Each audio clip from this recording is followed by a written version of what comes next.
এই এলাকার আমার নাম শুনলে সবাই সুজা হয়ে যায়। আরে বড় ভাই না, কালকে শুনলাম আপনার নাম শুনলে নাকি ছাগল দৌড়ে পালা। ও ভাই বলে ডানলাম ছাড়লটা বাজারে যাচ্ছিল। হ্যাঁ, তোরা আমার সম্মান করস না, তোরা আমার বুকা বানা। বড় ভাই সম্মান তো করি আপনারা, কিন্তু দেখলে আপনারা হাসি ভাই। ও কেন? কারণ আপনার চেহারা দেখলে পেটার চোটালের মতো লাগে।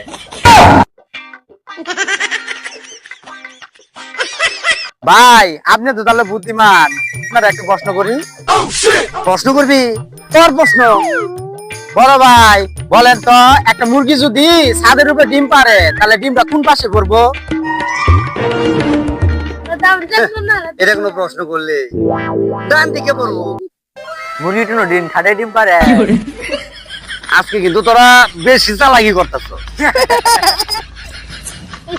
বড় ভাই আপনার ঘরের সামনে যদি আমরা চালাকি না করি তাহলে ট্যালেন্ট নষ্ট হয়ে যাবো।